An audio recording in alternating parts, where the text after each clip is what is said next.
আমরা ছেলেরা একটা হচ্ছে জন্তু স্বভাবের। এবারে এই জন্তুকে যদি আমরা আগলাতে যাই তাহলে আমার মনে হয় প্রত্যেকটা মাকে, প্রত্যেকটা মেয়েকে, প্রত্যেকটা স্ত্রীকে এগিয়ে আসা উচিত। প্রত্যেকটা ছেলে যাতে উদ্যোগ নিয়ে এবং খারাপ কাজ করতে না পারে তার জন্য প্রত্যেকটা মেয়ে, তাদের ভাই হোক, দাদা হোক, স্বামী হোক বা কাকা হোক বা আত্মীয় হোক, কোনো পরিবারে কেউ হোক, তাদেরকে যাতে বোঝায়, জিনিসটা যাতে বোঝায়। যদি না বোঝে মেরে ধরে বোঝাও, বাট বোঝাও। কেন আজকেরই একটা ভুল তার আগামী 10 বছর ধ্বংস করলোই, তার জীবন ধ্বংস করলো। তার যে কার্মা করছে এবং মেয়েকে যে ডিসরেসপেক্ট করছে, তাহলে যে কার্মা হচ্ছে না, এই কার্মা কিন্তু তাকে অতীত জীবন থেকে চলে আসছে এবং ভবিষ্যতের সেমই কার্মা কিন্তু প্রভাবিত হবে। এর ফলে হচ্ছে এত খারাপ পৃথিবী আমাদের জন্ম নেবে, যার ফলে কিন্তু আমরা কোনো মেয়েকে কিন্তু সেভাবে ভালো চোখে দেখতে পারবো না এবং কোনো মেয়েকে কিন্তু আমরা রেসপেক্ট করতে পারবো না। আজকের দিনে আমি দেখছি অনেক ছেলেরা রয়েছে যারা কিনা মেয়েদেরকে একদম রেসপেক্ট করতে জানে না, তাদেরকে জাস্ট একটা পুতুল হিসেবে দেখে এবং তাকে এতটা নজরে দেখে যে তারা নিজেদের এই যে ভুল, এই যে কর্ম, এই যে কার্মা বলে না, এত পরিমাণে খারাপ করছো। তোমাকে মনে হচ্ছে যে এই যে মেয়েগুলোর প্রতি, এই যে বৌদিদের প্রতি, দিদিদের প্রতি খারাপভাবে নজর দিয়ে আমি তাকাচ্ছি, আমার কি অরা, যেটা আমার ভেতরের সত্তা, সেটা কি কোনোভাবে ভালো হচ্ছে নাকি খারাপ হচ্ছে? কখনো নিজের অন্তকে প্রশ্ন করেছো? যদি সেম সিচুয়েশান অন্য কোনো ছেলে তোমার বোন বা তোমার মায়ের প্রতি দেখাতো, তাহলে তার প্রতি মানে কেমন একটা ঘৃণা ভাব আসতো সেই ছেলেটার প্রতি বা তার সেই লোকটার প্রতি। কখনো ভেবে দেখেছো? ভেবে দেখোনি।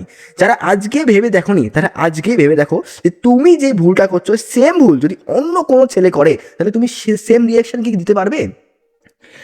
অনেক ছেলেদের আমি দেখছি যে অ্যাডাল্ট সাইটে গিয়ে উল্টো পাল্টা ভিডিও দেখার পর ইমাজিন করা শিখে যাচ্ছে। প্রচণ্ড খারাপ ইমাজিন করছে তারা যে হ্যাঁ, এভাবে এরকম মহিলা বা এরকম মানুষটা, এরকম মেয়েটাকে আমি এরকমভাবে করবো। আরে কেন?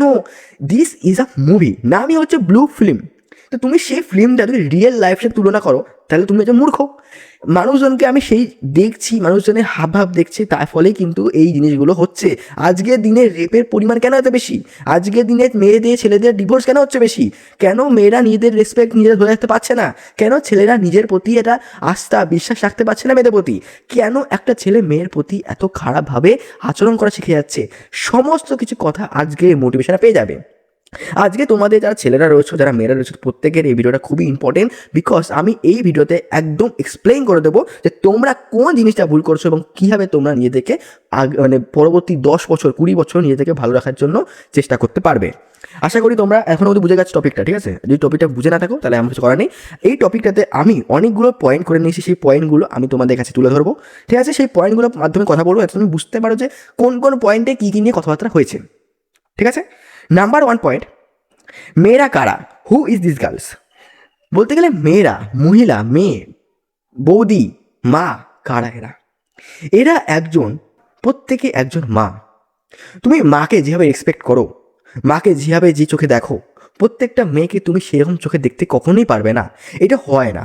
এটা আমি যদি সুদীপ্ততা হিসেবে বলি যে প্রত্যেকটা মেয়েকে নিয়ে মায়ের মতো নজরে দেখবে, তাহলে সেটা কোনো সম্ভবই নয়, ঠিক আছে? বাট আমি জানি যে তোমরা যারা কিনা একজন ভালো মানুষ, তারা কখনোই কোনো মেয়েকে কখনো নজরে দেখো না। কেননা মেয়েরা মায়ের সমান, দেবীর সমান, সেটা যে এজের মেয়েরা হয়ে থাকুক না কেন।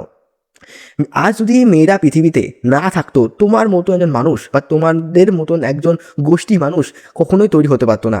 সুতরাং আমরা প্রত্যেকে একজন মেয়ে, একজন মা, একজন স্ত্রী প্রতি খুবই বড়োভাবে কৃতজ্ঞ, আর কৃতজ্ঞ থাকা উচিতও।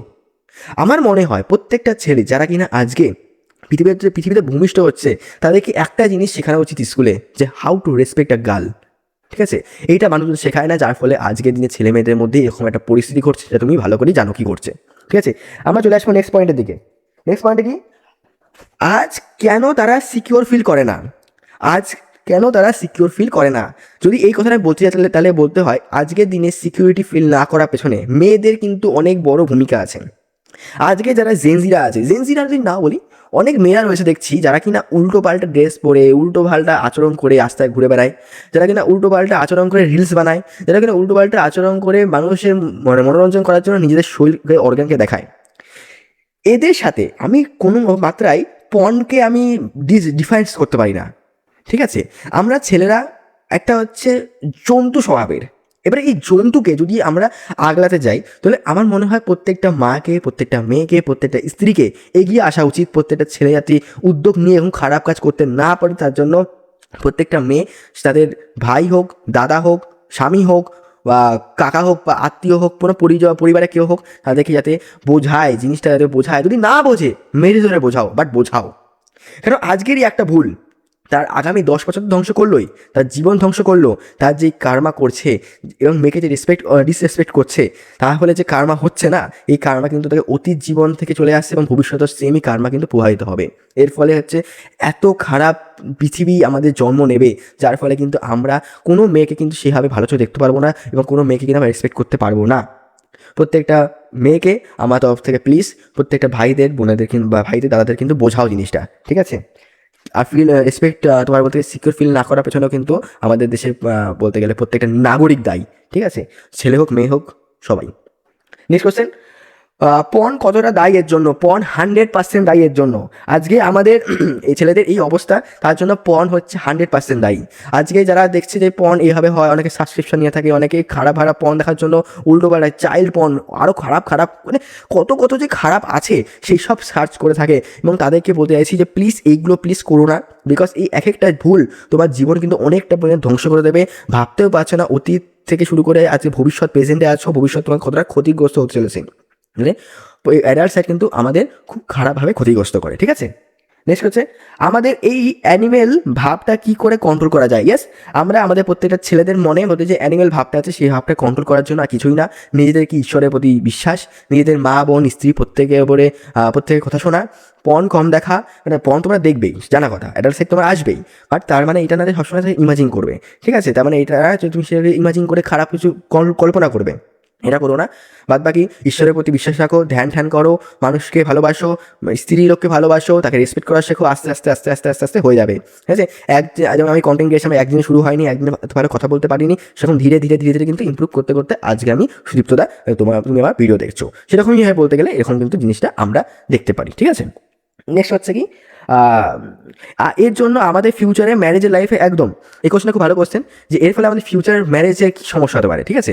তাহলে এরকম বলতে গেলে ম্যারেজের একটা বড় প্রবলেম হচ্ছে, আমরা আমাদের জীবনে এই যে ভুলগুলো করে যাচ্ছি, সেই ভুলগুলোর ফলে আমরা যে অতীত তো ধ্বংস করেইছি, ভবিষ্যৎ ধ্বংস করছি। কারণ মেয়েকে রেসপেক্ট না করতে জানলে আমি আমার মাকে, বোনকে, কাউকে রেসপেক্ট করতে জানবো না, এবং এর ফলে ডিভোর্স কেস, এর ফলে হ্যারাসমেন্ট আরও বেশি পরিমাণে হচ্ছে, যেটা কিনা কমানো খুবই দরকার। আমার মনে হচ্ছে এইটুকুনি মোটিভেশন হয়ে কাফি। যদি কোনো সমস্যা থাকে আমাকে বলতে পারো, জিমেলে বলতে পারো, কমেন্টে বলতে পারো, তোমাদের রায় তুমি জানাও, কমেন্টে জানাও, এবং আস্তে আস্তে তুমি নিজেকে ইমপ্রুভ করো। চলো দেখার সময় পরের দিন এমন কিছু টপিক নিয়ে, ততক্ষণ কাজ করো, ভালো থাকো, বন্দে মাতরম।